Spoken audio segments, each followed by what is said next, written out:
Good evening. I'm Robert Moynihan, the editor of Inside the Vatican magazine, and I have the honor of having with me tonight Archbishop Salvatore Cordileone of San Francisco. Good evening, Archbishop. Good evening.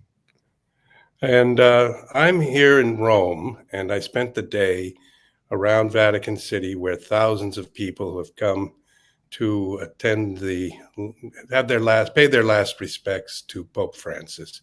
Tomorrow morning will be the funeral. I wondered if you could just begin, Archbishop, with maybe how you heard about his passing, what your thoughts were, and anything you might want to say about the passing of Pope Francis. Yes, well, thank you for the invitation, and good to be here with you. Actually, I received the news from a text message from someone in my communications department stating that I'm sure you've heard the news. Well, actually, I hadn't. So, of course, I went online to check what happened. And to be honest, I'm sure this wasn't the case for many people, but for me, I was a bit surprised. I thought not only did he seem to be getting a little bit more stable with that severe illness that he had, it was clear he would never bounce back to the level he had been before. But he seemed to be a little bit more stable. And also, I saw him as being a man of the will of steel. And I thought, at least by sheer willpower, he was going to stay on longer. So it did come as somewhat of a surprise to me, and kind of unanticipated right now. So we'll see what happens from here. That's right. And there'll be world coverage tomorrow of the funeral, and the President of the United States will be coming. He'll arrive here in about 3 hours in Rome. It's 8 o'clock in the evening in Rome. He'll be arriving at 11, and he'll go to the Villa Taverna with his wife, Melania. Mm-hmm. He'll get up and go over to the funeral tomorrow. A lot of the people in the many world leaders and presidents will be here. I'm wondering if it's a chance, kind of a hinge point in history, because we've got wars occurring. We've got a considerable crisis in our culture about which direction we ought to take and what we ought to value. And this will be reflected to some extent in the people attending tomorrow as Pope Francis receives his final funeral mass, and then is taken from St. Peter's Basilica. They're telling us in a car, in his coffin, driven across Rome to St. Mary Major, where he'll be buried in a niche in between the Sforza Chapel and the chapel where the Salus Populi Romani, the icon of Our Lady, that dates very far back in time. Some say back to St. Luke himself, in St. Mary Major, which the Pope loved. The Pope wanted to visit that icon as often as he could. So how do you see this funeral tomorrow as a hinge point in history? I see it as an iconic moment that demonstrates how vitally important the whole presence and ministry of the Holy See is on terms of global politics and realities the world's dealing with. The Holy See, the Holy See's diplomatic corps, and in particular the person of the Pope, because the Holy See is not, it has sovereignty, international sovereignty, but it's not a nation as other nations are in the world. It comprises of people of many different nationalities. So mm-hmm. it has the real advantage of being truly objective and being able to understand where countries are coming from different points of view. The Vatican has, diplomats all over the face of the earth. So it can bring that kind of a objective sense and to bring about reconciliation. I mean, the Holy See and its diplomatic corps famously kept wars from happening. It's helped to promote kind of reconciliation. So I think that's the person of the Pope is so vitally important to that whole thing. So I think it's kind of an iconic moment such as that. And like you said, with wars breaking out all over the place across the globe, we really need that healing, unifying presence that the Holy See uniquely is poised to offer to the world. Okay, thank you very much. I think some people are hoping there'll be discussions that may emerge just from the very fact of people coming together in a sort of non-diplomatic occasion, sort of a religious occasion, when the great questions emerge. What is human life? What is the value of a man? What is death? And what is the soul? And this, we're going to come back to the questions of what's going to come up in the next few days, which is a papal conclave with all the cardinals gathered here, and the possibility, the type of person that you think might be a good person to be the next pope. But the deeper fact we face is this cultural crisis where uh, truth, goodness, and beauty are all under attack. We have fake news, we have lies told, can't discern whether we're being told the truth or lie on many matters, even health matters. Um, Goodness is often superficial. We want to hand out a few dollars, but we don't care about really forming children and educating them. Goodness is goodness has grown cold, we might say. And then beauty, we've got a lot of ugliness around, and some of our music is not very tonal, and some of our uh, lives are lived within kind of stark landscapes. But you've started an institute out in San Francisco in memory of Pope Benedict XVI, whom you knew, and you call it the St Benedict Institute, and you have a focus on beauty in literature and in art, and in particular liturgy. Yes. Yes. I hope someday to be able to call it the St. Benedict XVI Institute. It's the Pope Benedict XVI Institute for Sacred Music and Divine Worship. The idea was to bring about some resources, some momentum for revitalizing the way Catholics worship, especially in the parishes. But we've taken this kind of higher road of the high sacred tradition of the church, kind of revitalizing that. We know this has waned quite a bit in the decades after the Second Vatican Council, but we have such a treasure chest of sacred art, sacred beauty, and especially music. So we're trying to revitalize that by a number of different initiatives. We're commissioning new masses of sacred music. So probably Renaissance polyphony could be argued as the most beautiful music the church has ever produced, and it should continue to be used as prayer for liturgy. But it's a living tradition, right? We can have new compositions of sacred music that incorporate sort of contemporary themes or musical elements, but within the continuity of sacred music. That's what we've been doing by the masses we've been commissioning. The first one was, I called that the Mass of the Americas. It was in the Archdiocese the Saturday before the Feast Day of Our Lady of Guadalupe. We have a big Archdiocesan-wide celebration, and back in 2018, that was December 8th. So a holy day of obligation for our patroness in the United States, but all of the Guadalupe celebrations around it.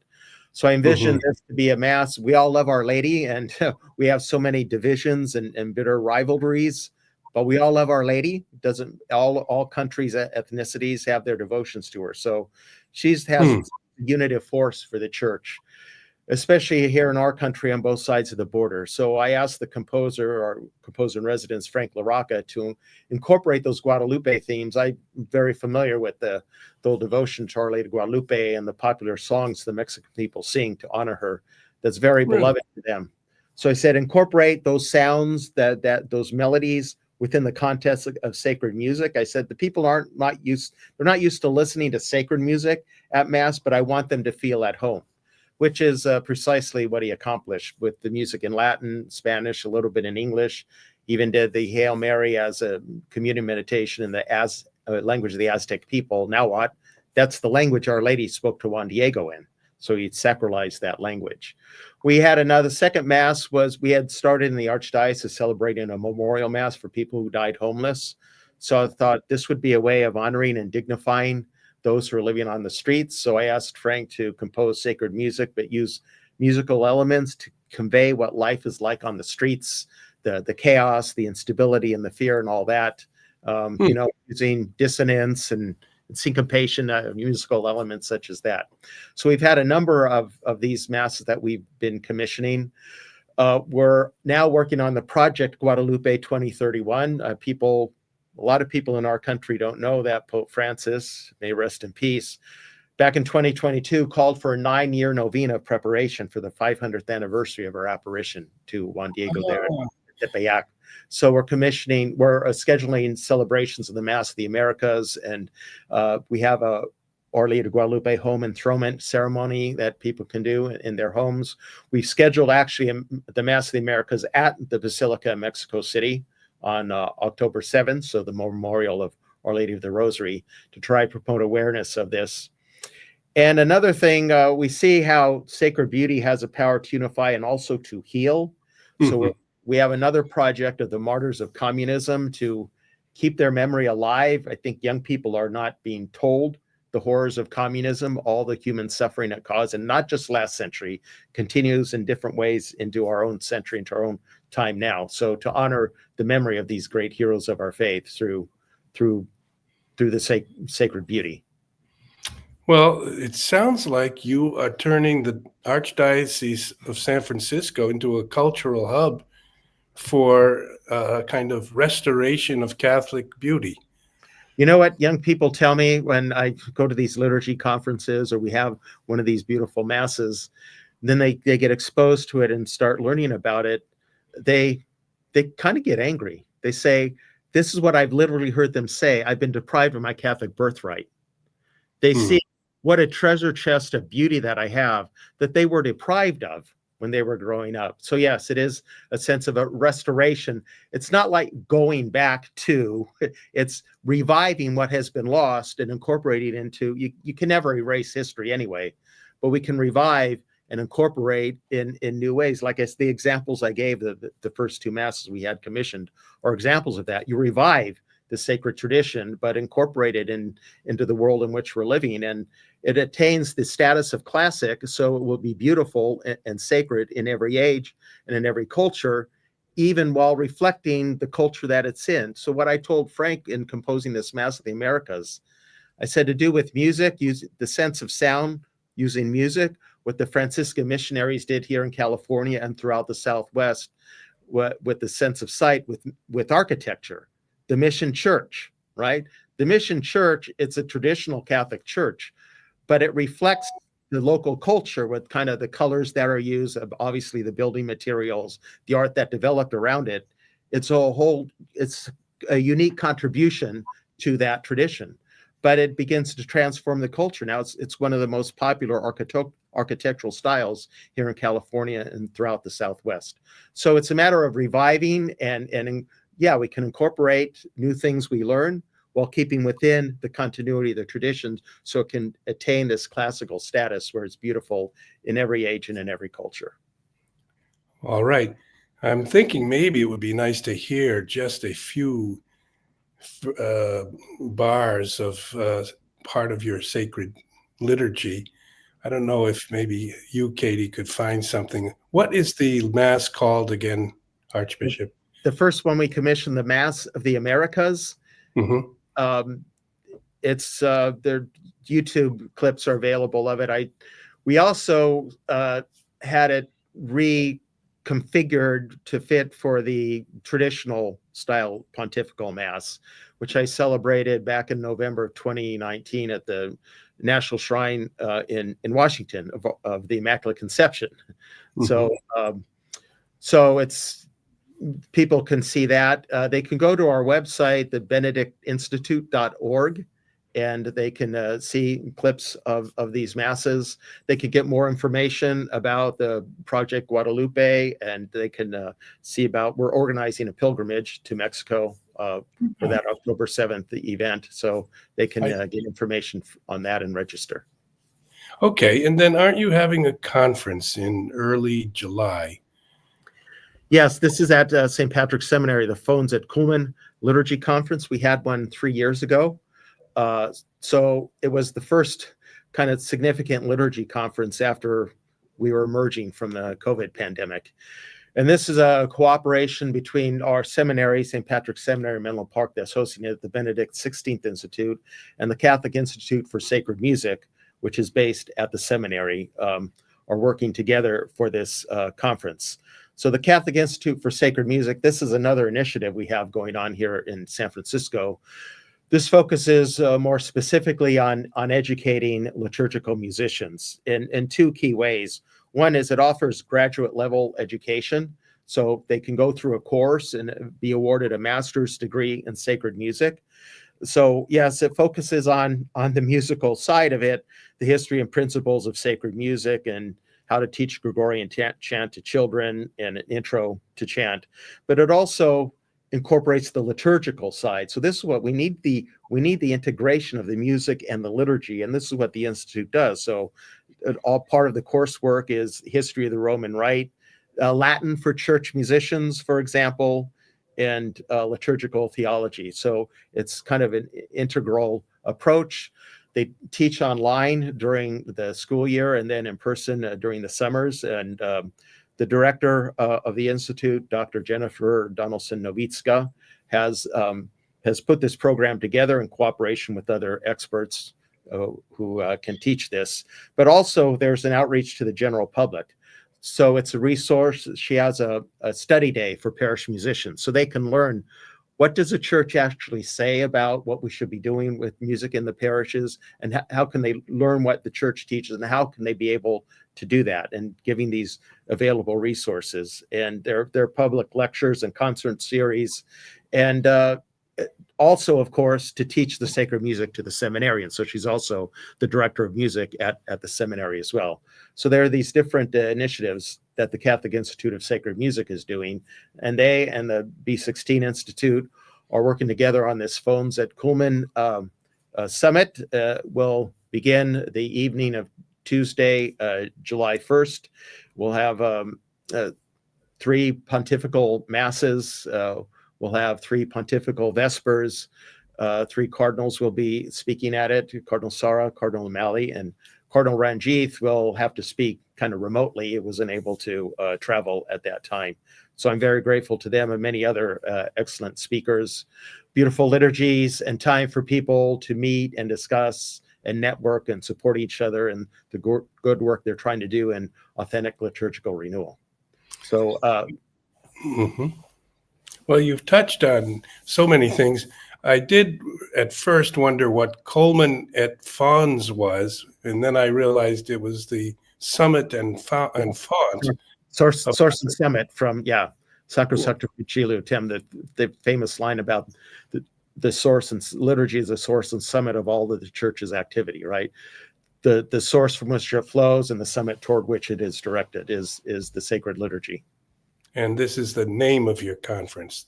Yes, we landed on that name, the Phones at Kuhlman name. People can get information about that on the website, Phones at Kuhlman Summit, I think it is, .org. And Okay. I would invite them to go read up about it and please sign up to attend. There's still room for people to attend, and I would encourage anyone interested in doing something about authentic liturgical renewal, learning more about it, and being connected with others in that effort. I would highly encourage to participate. All right. So you are very active in fulfilling, in a sense, what was an essential call of the Second Vatican Council, which was to pastorally reach out to people in the modern world and where they are, and with all the resources of the church, provide a space where they could have sacred music and make it accessible to them. And so you have an institute named the Benedict XVI Institute. You have masses that you are commissioning. You're having a conference on the sacred liturgy. You are teaching people how to prepare the music in their own liturgies. I find it kind of a impressive accomplishment. And you mentioned 3 names of cardinals that you were going to have, one of them by video: O'Malley, Ranjith, and Sarah. Yes. Now, each of those names are names of men who are going to be part of this upcoming papal conclave. And I know each of those men myself, but I wondered, can you tell us any more about them? And do you think any of them might emerge as the new pope? I'm a little hesitant to speculate about that, but what I would say is that I think they all model the sort of things we need in a pope. Mm-hmm.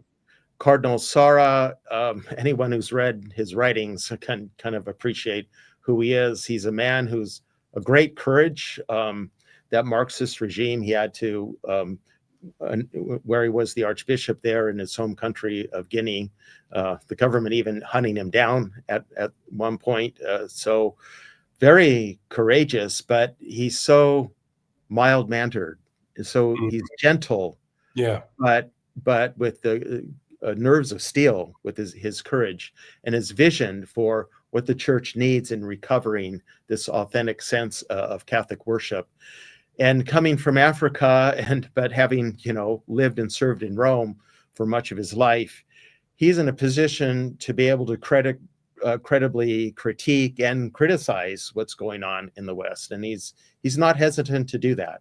So he's very clear and forthright. We need to listen. He represents the voice of Africa that the church needs to hear right now. So he's one I highly admire. Cardinal O'Malley, likewise, what he's accomplished, a man of great holiness.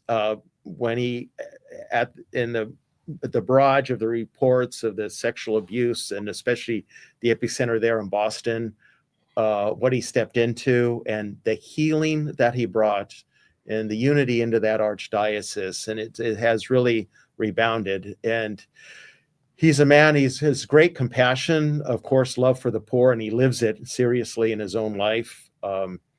And he understands, he sees where is the church kind of seeing signs of being revitalization, and he supports that. So he's a man of great compassion and vision and healing. So I admire him greatly. Cardinal Ranjith, of course, his work at the time when he was the secretary at the then Congregation for Divine Worship, his understanding of, likewise, our need for an authentic liturgical renewal, the way we keep alive the tradition.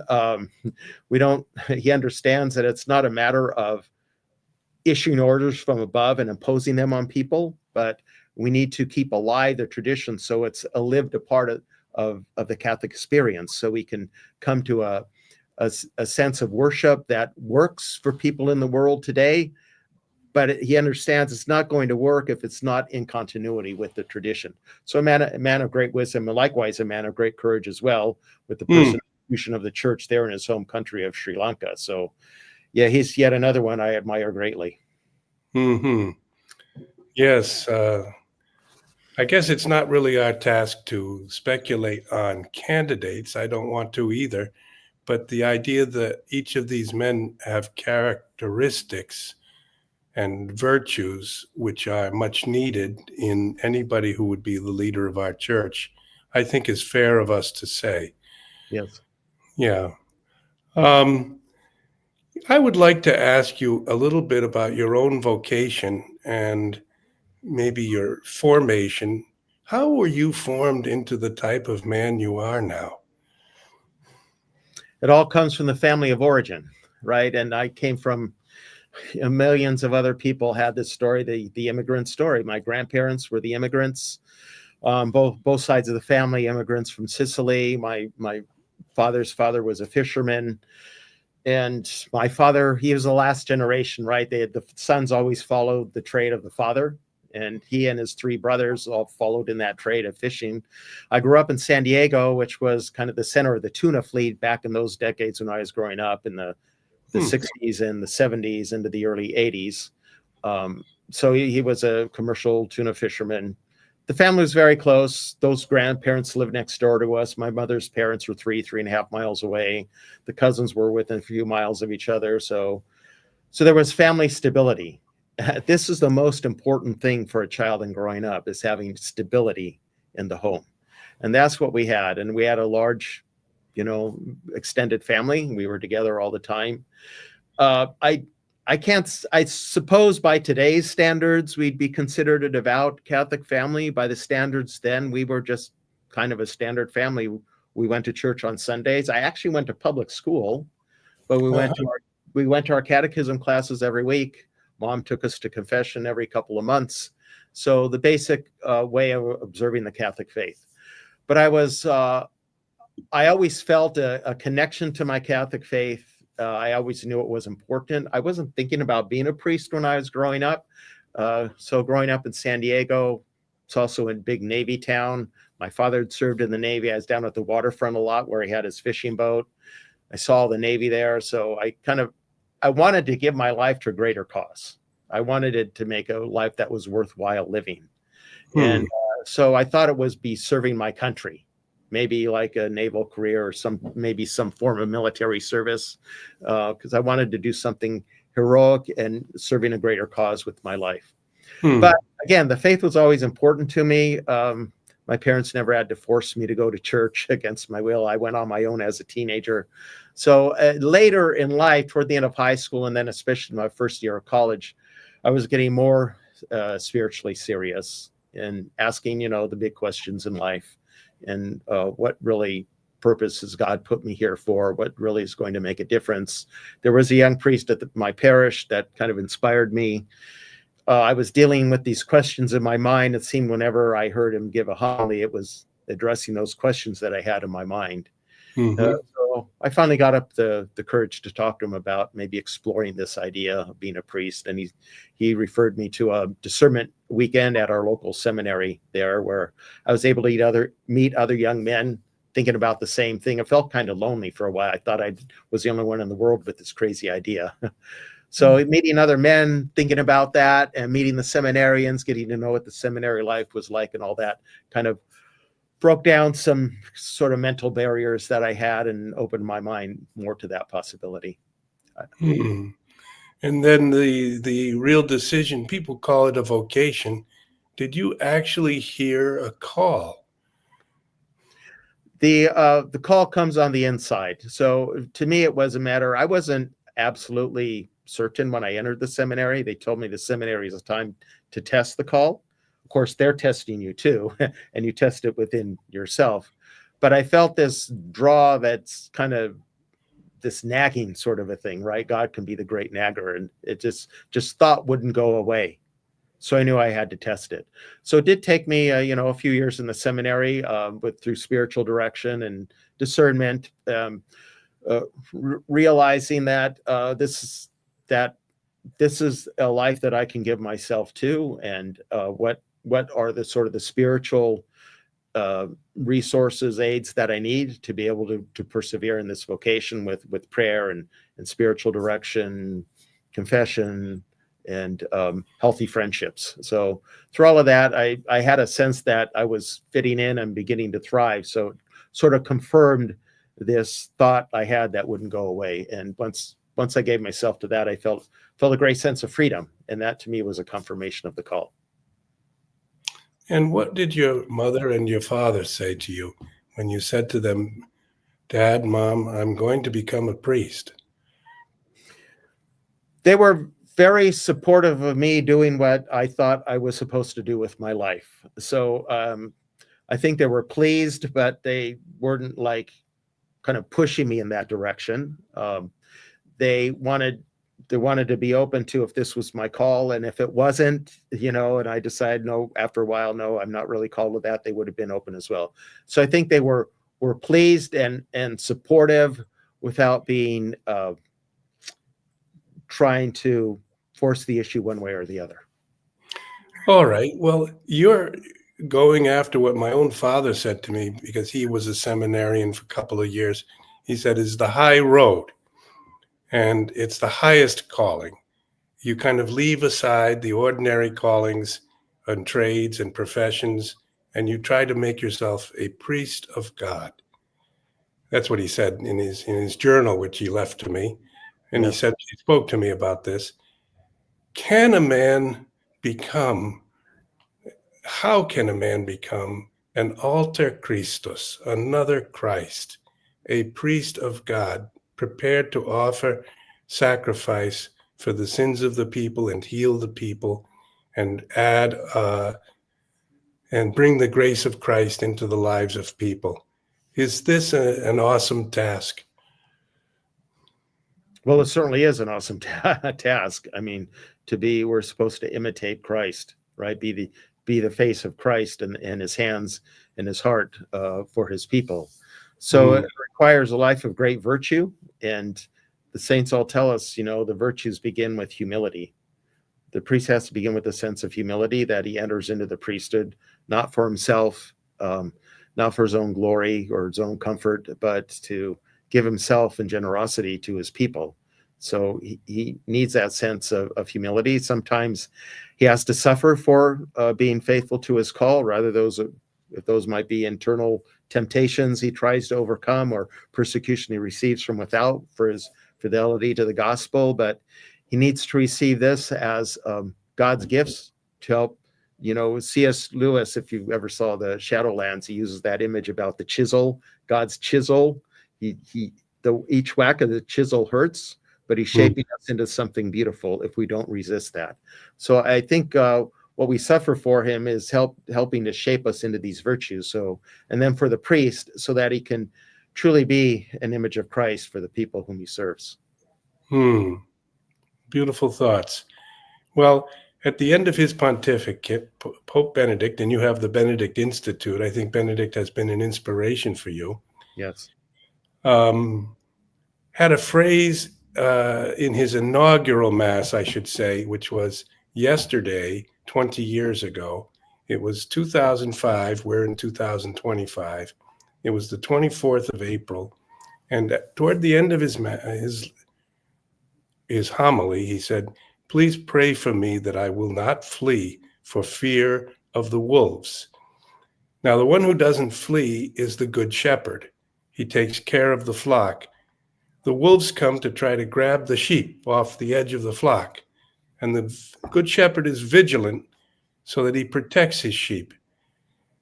But if the shepherd flees, especially if he's the shepherd of all of us, in the sense, the Pope, for fear of the wolves, what kind of thought was in his mind, and can you reflect on that for a moment? And does it ever resonate in your own life? Yes, it does resonate in my own life. I think if the people see their shepherd suffering the rebukes of a kind of a secular culture, the slander and maligning, and not capitulating, but continuing to be charitable. Benedict also spoke at one point about real courage is not like fighting back in kind, but it's absorbing the blows and remaining strong, just taking it, absorbing it, but not flinching from it or shirking from it. When people see their shepherd like that, they're strengthened to live the faith likewise.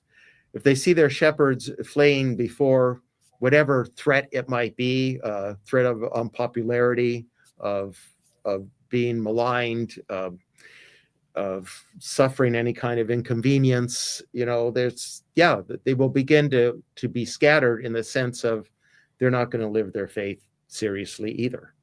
So that makes a lot of sense to me, what he said. Your name is Salvatore Cordileone. I wonder, what does your name mean? I think this is a rhetorical question. So Salvatore, of course, is Italian for savior. Cordileone, cuore in Italian means lion-hearted, heart of the lion. So you have the heart of a lion. Well, I try to. Okay. And what do you see as the greatest threat to the flock right now? Interestingly enough, Pope Francis has called what he termed gender ideology as the greatest threat. So you began our conversation about the question of what is a human person? And I think questions about anthropology, about kind of marriage, and about family life, I think are at the heart of it. But if we dig down even deeper, it's a loss of the sense of the sacred, right? Nothing seems to be sacred anymore other than my own will and what I want. Hmm. And the loss of the sense of the sacred then brings about the demise of the sacramental view of the world. And this is how we lose our Catholic faith, because we lose our Catholic vision. The Catholic faith understands that the visible world is a way of mediating our understanding in the very presence of the spiritual world that is beyond it, right? So I mentioned about marriage. Marriage, thank God for John Paul II and his theology of the body that given us so many deeper insights into this nuptial imagery of Scripture, of the covenant is a marriage covenant between God and his people. It's really, as John Paul would say, it's the primary sacrament, because it's the key to understanding everything else in Revelation.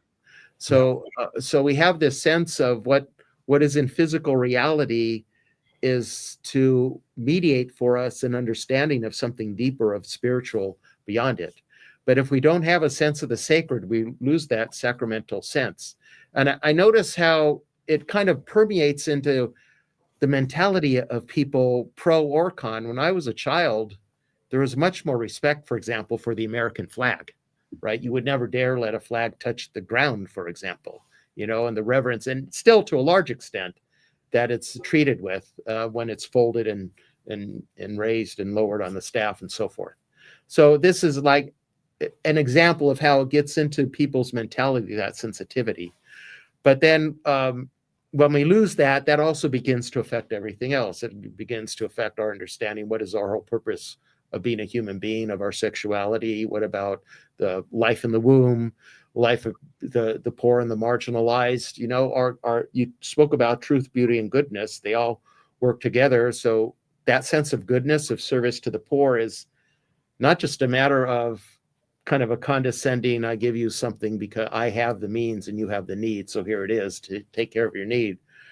Pope Benedict spoke about in Deus Caritas Est that if I'm not personally invested in my gift, it becomes sort of a condescending sort of a thing.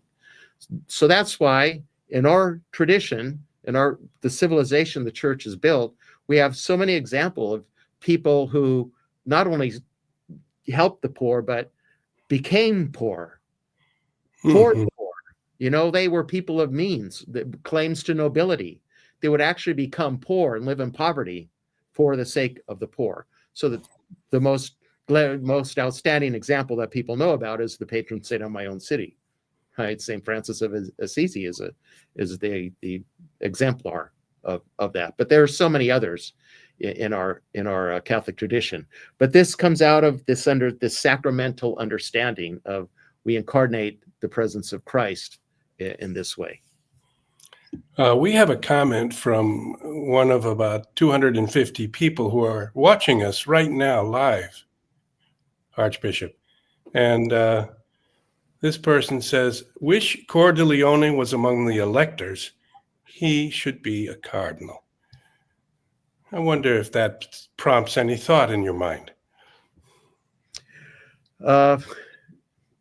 Dantes Paradiso at the entrance.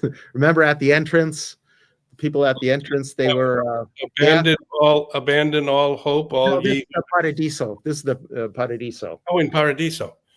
They're not really inside. They're kind of at the entrance, but they were so content. And this is the line. Actually, it's entered into the church's prayer. It's in the liturgy, the hours, in the intentions. The response, the intentions is, in His will is our peace. Okay. That's where we don't fight what His will is. Accept it and live it as best you can. Okay, that's a beautiful phrase. We have someone from Belgium watching named Antonia. She says he is clear and forthright. Do you think that you are clear and forthright, Archbishop? Well, I'm glad I come across that way because that's how I try to be. Okay. And then someone else is saying that they're concerned about the San Gallen mafia that will allegedly affect the decision and try to direct the church's direction in a more secular way, abandoning the tenets of our faith. Do you have any concern about this? Do we have evidence there was some kind of manipulation and infiltration, and then the secular culture makes its inroads as well, right? So we can begin to imperceptibly start thinking in those categories. Doesn't necessarily mean someone is a Freemason or a communist, but they can begin to think in those categories. And so that's how it kind of begins to infiltrate in that way. But God's working out his plan. We need to be as faithful as we can with our Catholic vision in the world today. And I think that it's a long trajectory, but I think the church is on a corrective course. I think you and I are around the same age, so you would remember those years after the council. What was everyone saying? The church has to catch up. There's this great fear the church is falling behind the world. You know, Right. we're going to be completely irrelevant and out of. So we needed to catch up. But the thinking of catching up, what meant was being like the world. That's not how we catch up. You know, Right. you've made a lot of insightful remarks that are, not dynamite, not you're not a flamethrower. I raise questions where you could come back with answers that would be inciting worry, concern, anger. But you really take each time you take the course to look deeply, to look first to ourselves and what we ought to do. And like when you just said, there may be conspiracies, certainly, but there's an awful lot that can be attributed to the effect of the culture itself, which creeps into all of our lives, and our own faith and spirituality is affected, and we aren't quite as filled with holiness and dignity and apostolic zeal as we might have been if we had not gone along with some tendencies of our time. And therefore, it's up to us often to try to keep ourselves on the straight and narrow path. Yes. Okay. Yes, the deeper we are steeped in the tradition, the more we'll be able to live it out in a world that is hostile to it, because it doesn't become a matter of ideology. It becomes a part of who we are. Okay, we have another person here, Pink Nickel Vids. I don't know what the name means. Relativism is insidious in our culture and seeps into any cultural belief system crack it can. Truth lays inside the Catholic faith to be held tight to for each of us.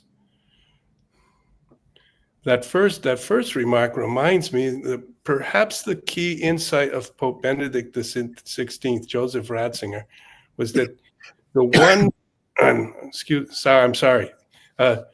the one thing our society does not tolerate is people who say there is truth. And the one thing that they really want is the dictatorship of relativism. Relativism everywhere. Everything is possible. And this writer, this viewer, says relativism is very insidious in our culture. There's an irony here, though, because we see the force of secularism, which is unrelenting. And it's really a sort of a fundamentalist religion, because if you disagree with its tenets, you are punished.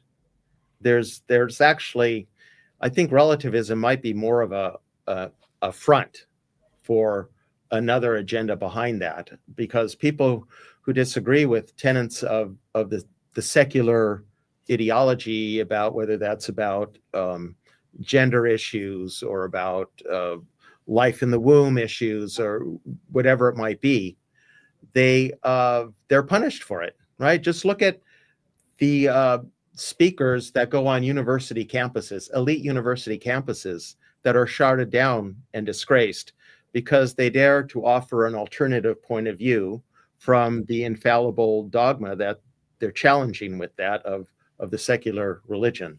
So in a certain way, it's more fundamentalist than it is relativist. Amazing. Yes, I agree with you. There's a kind of mental closing reminding me of that book, The Closing of the American Yeah. Mind. Yes. Yes. It But was beginning back then. He saw that back then. uh, But so they say, you have your truth and I have my truth, but that's an argument that implodes on itself. Is that true? Yeah.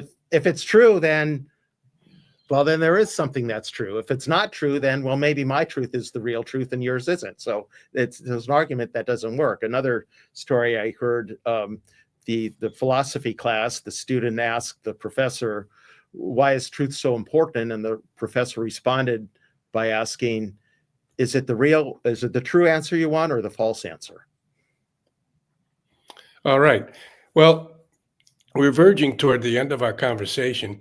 I'm wondering if you could look forward and say, having gone through these decades of leadership and of learning and of viewing what it is to be a pastor, what is it that we need in a good shepherd, a good pastor? Pastor is a shepherd, and you are one, but we're now looking at Rome, and it looks like May 6th may be the day that voting begins. And we may have a new pope on the 7th, for all we know. Or we could go to sometimes I hope we go to the 13th, but maybe have a Marian pope of some sort. But many of these men are wonderful men, and every man who is gone into the priesthood and served in the church, I think almost every one of them intended to follow what you described yourself as a way of life that would be meaningful and give to others, and make their own life a service and a gift to others. So it's true that we can then come to deep disagreements about what that means. But I wanted you to talk about those type of questions. How could men be so different with regard to how they see what needs to be the role of the church shepherding people at this time? It's a matter of where you see the priorities are. I mean, you asked me what's the greatest threat to the world today. There can be legitimate differences of opinion about that, and that will guide what you think the priorities are. That doesn't mean you disagree on church doctrine. You might disagree on how do we best apply it, how does it best inform what we do. So there can be legitimate differences of opinion, and in my own experience, when that becomes a source of contention and bitterness and hostility, it's largely due to not understanding each other. But when we sit down and we open our heart to the other and listen with an open heart to the other, being very humble and non-judgmental, try to understand each other better, it can bring about a mutual understanding and even a friendship, even while still disagreeing on some things. So this is one thing I really appreciate about Pope Francis, is this emphasis on the culture of encounter. So Pope Benedict, you're right. I have a great devotion to Pope Benedict. He spoke a lot about encounter as well, the encounter with the person of Jesus Christ. Yes. Francis emphasized more the encounter on the human level. And I can appreciate that. I've experienced it in my own life. This to encounter the other as a fellow human being, not charging in there to change their mind or get them to believe what I believe. Even though, yes, I believe that's true, but it's more like you have to think the way that I do. It's not that. It's that I have a treasure to share. But first of all, I have to get to know you. We have focused missionaries here in San Francisco, as people do. They're all over the country. And explain that just in case someone doesn't know what focus is. Focused missionaries are their college graduates who go through a formation period to be evangelizers on college campuses. And this is exactly what they do. They'll play Frisbee. And so their students will see them and they kind of walk over and they engage them in conversation. They get to know them, and then they'll invite them to maybe a Bible study or some event, a pizza party or something like that. They get to know them on the human level. And that begins to sort of prepare the soil for the seeds of the truth of Jesus Christ and open up the mind and the heart. So this is where I see what I've learned from these two popes together. It gives me a real insight into that. Okay, and what type of pope do you think the Spirit might lead them to choose? We need someone, I think, that can continue to be a world leader in the sense, as I explained earlier on, about the role that the Holy See has to play. It also has to be someone who can be, I think he need to be more present at home in the Vatican to try to create more kind of consistency and order and some kind of more coherence there. Okay, well, when you say that, what's the disorder and incoherence? One or two examples. Well, for example, the fiducia supplicans, right? That created so much confusion about, does this mean we bless gay couples? Well, does this mean, well, we bless the relationship and not the union? What does that mean? So I think there have been examples of ambiguity that we need some better clarification on. All right. You've talked often, repeatedly, about Jesus Christ, and he is the reason for the season, the reason for the church, the reason for the world, the reason for the hope of man.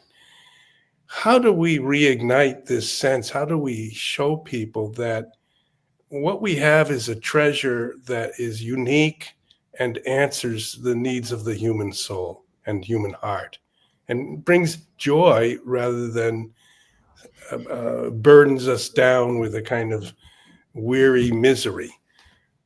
What isn't this what we're after? Yes. Well, we have to believe it ourselves and live it ourselves. And I think, kind of connecting it to your previous question, I think something else we need more of a sensitivity to is, one of the biggest missions of the Second Vatican Council was to complete the work of the First Vatican Council of the sense of collegiality, right? So bishops they're the pastors of the local church, so they know their people. So to kind of respect that principle and let the bishops take and trust more decision making at the local level. This is another example. We have decisions made at a higher level that kind of circumvent a bishop's best judgment for his local church. And I think if the bishop, if he knows his people well, this is another thing, is presence, right? And all three popes that I've experienced personally, John Paul II and Benedict and Francis, emphasizes the sense of being present to the other. And I think if the bishop is present in his local church, he can discern best what the needs of his people are, whether that's providing more the traditional form of the liturgy, or maybe it's people are veering off in the wrong direction with that. He needs to step in to correct it. He can best discern that. So I think if the bishop is close to his people in that way, it can and unify them, allowing a divergence of different opinions, but all within the parameters of the Catholic faith, and then support what is really working and revitalizing the church. This can build some momentum for that joy of life in Christ that you were speaking about. Okay, we have a comment here. I am blessed to be in, this is from, who's this person? Mag N. Thank you for posting this. I am blessed to be in Archbishop Cordileone's diocese because he is smack in the middle of the modern world nonsense, and he stands strong for the faith and its truth. So you have a fan. And someone else says here, I tried to post this. Your Excellency, Chris Lopez asks you, what is one of your favorite popes in the early centuries? Oh. Well, I'm familiar with those. Well, of course, we have the greats, Leo and Gregory, certainly are inspirations to me. But Clement too, his letters to the church in Corinth, I think it's an early example of how. Actually, I don't know much about those letters, Your Excellency. Yes, well, there were kind of doctrinal controversies that arose in Corinth. So you mean they had problems with different doctrines even in the first decades of the church? Because Clement was just about the year 100, right? Yes, well, third successor to St. Peter. Yes. Okay. And yes. So it's an early example of the role of the Bishop of Rome as being a unifying force in the church without being an oppressively dominant force, but taking corrective action when necessary. And his church in Rome is also one of my favorite churches there, San Clemente, the one, between the Colosseum and St. John Lateran.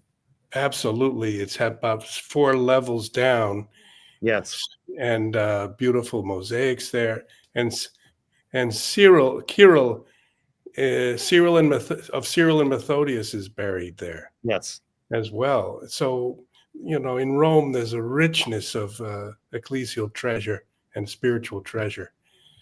You did study in Rome. Yes. I studied my theology studies in the seminary. Then I returned 3 years later to do 4 more years of graduate studies in canon law. And then I went a third time. I worked in the Roman Curia there for 7 years. So I'd spent a lot of time. Oh, what was your post? I worked at the Apostolic Signatura. I see. So the highest canonical court in the church. And it was all during the pontificate of John Paul II. Actually, when I went to study in the seminary, our class went over at the same time. We arrived the day before the installation of Pope John Paul I. So we were at his last general audience, and then of course he died in the funeral. We were in the square when John Paul II was elected, and most of the rest of his pontificate I spent in Rome off and on over the years. Okay, and so that experience is what's happening again right now. Yes.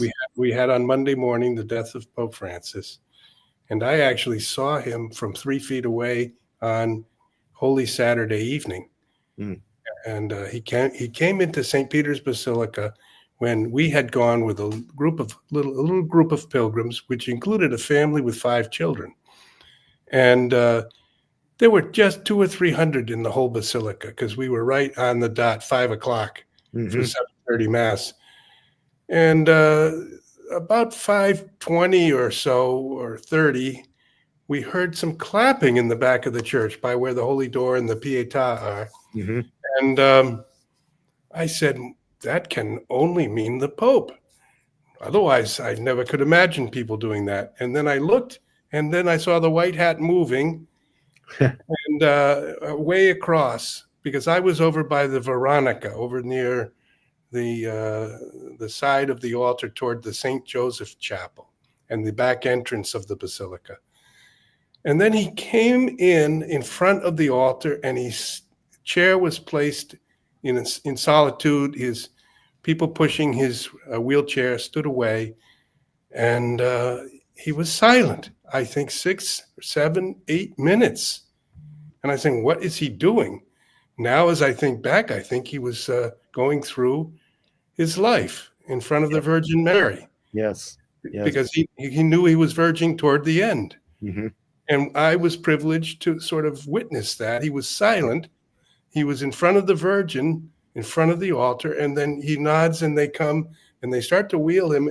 And I said to the children, I said, smile at the Holy Father. And he stopped. He stopped 3 feet away, and he told one of his people pushing the chair, give them some. And then they put 3 little lemon candies on the side right in front of the children, and they kept them and were smiling. So I saw him on Holy Saturday, the silence of the Lord's death, praying and coming and giving a gift and then leaving the church. The next morning, he met the children and J.D. Vance, the vice president of our country. And at noon, he came out in St. Peter's Square, said a brief word at the Urbi et Orbi message, blessed the people, and went through the square one last time in his Pope-mobile. And already that night, I believe, he slipped into a coma. He was declared dead the next morning at 7:35 in the morning. And Yeah. I was deeply moved by all that, because I said, this cannot easily be explained, that I had the chance to witness that he was in prayer right in the center of Christendom in front of us just 24 hours before his death. Yes, what a privilege. Wow.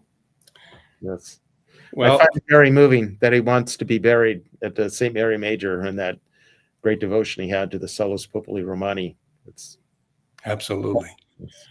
Absolutely. So, some controversy associated with this pontificate, but the fact you brought up there were battles occurring even under Clement reminds us that our church is in a world besieged often with troubles, that even in our own personal lives, we can commit sins. And then we have to repent and reverse track and try to make somehow some type of, what do we call it? Compensation. reparation. And when we get so ideological and say, these are evil, we're good, we can make a mistake. And I would like the church to hold together if we can. And we have the charity of Christ that urges us to try to keep together and overcome evils and false teachings, overcome them. That's Yeah. that's Yeah. Seek to understand the other. Yes. okay. I'll let you have the last word, and maybe you could give us your blessing, Your Okay. Excellency. Thank you so much for an interesting conversation. Thank you. It's been my pleasure and privilege. We pray the Holy Spirit will guide the cardinal electors in choosing the next visible leader of our church, that the next pope may lead us in this age to know Christ and to give him glory and make him known to others. And we pray that the Lord might bless you and keep you. May he let his face shine upon you and be gracious to you. May he look upon you kindly and grant you his peace, the Father and the Son and the Holy Spirit. Amen. Amen.